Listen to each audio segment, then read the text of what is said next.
ডবকার বিষ্ণু মন্দিরে গোমাংস উদ্ধারের ঘটনায় চাঞ্চল্য। খবর ছড়িয়ে পড়তেই মন্দির চত্বরে কয়েকশো মানুষের ভিড়। ছুটে এলেন জেলার পুলিশ ও প্রশাসনের শীর্ষ কর্তারা। স্থানীয় বাসিন্দাদের সঙ্গে পুলিশ প্রশাসনের আলোচনা, সম্প্রীতি বজায় রাখার অঙ্গীকার স্থানীয়দের। হোজাইয়ের ডবকা অঞ্চলের মদারতলি মিকিরগাঁওয়ে মন্দিরে গোমাংস উদ্ধারের উত্তেজনা। মুহূর্তেই খবর ছড়িয়ে পড়তেই জড়ো হয় কয়েকশো মানুষ। ছুটে আসেন জেলার পুলিশ এবং প্রশাসনের শীর্ষ কর্তারা। এলাকার বাসিন্দাদের সঙ্গে আলোচনা হয় পুলিশ ও প্রশাসনের। হিন্দু মুসলিম নির্বিশেষে সকলেই ঘটনাটির তীব্র নিন্দা করেছে। এদিন সকালে মন্দিরে গোমাংস উদ্ধারের ঘটনায় তীব্র উত্তেজনার সৃষ্টি হয়। বহু মানুষ জড়ো হয়ে বিক্ষোভ দেখাতে থাকেন।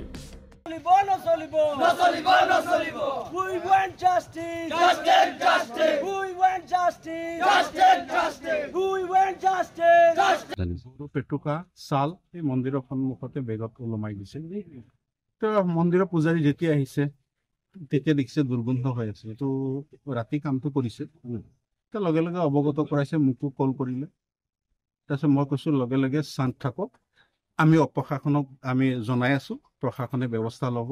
আপোনালোকে কোনো ধৰণৰ গণ্ডগোল বা হাল্লা বা কাৰো ওপৰত আপোনালোকে কোনো ৰিয়েকশ্যন নকৰিব।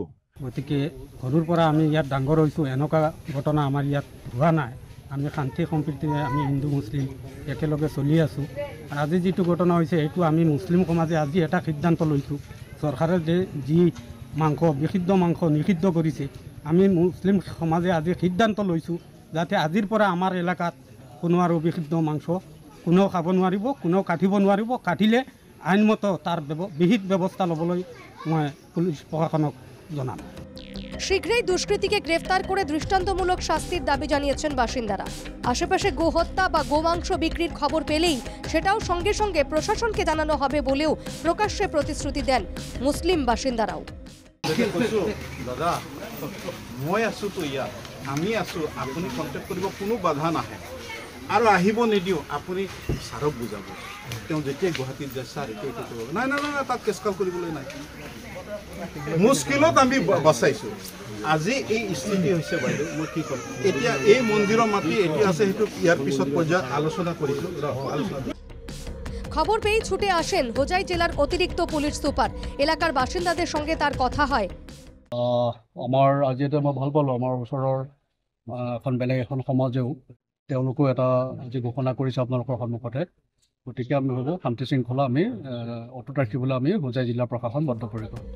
হোজাইয়ের সার্কেল অফিসারের বক্তব্য, বিভিন্ন সম্প্রদায়ের মানুষ এখানে বসবাস করেন, কেউ কারো ধর্ম বিশ্বাসে আঘাত করতে পারেন না, সকলেই শান্তিপূর্ণভাবে বসবাসের প্রতিশ্রুতি দিয়েছে।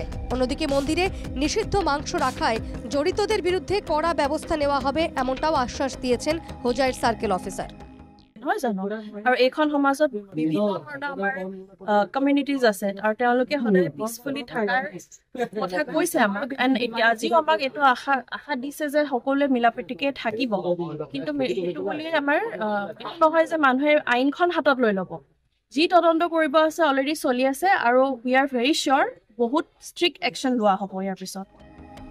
ঘটনার অভিঘাতে প্রাথমিক পর্যায়ে উত্তেজনার সৃষ্টি হলেও স্থানীয় বাসিন্দারা শান্তি সম্প্রীতির সঙ্গে বসবাসের অঙ্গীকার করেছে। বর্তমান এলাকার শান্তি শৃঙ্খলা অটুট রয়েছে। Bureau report, NK TV Bangla.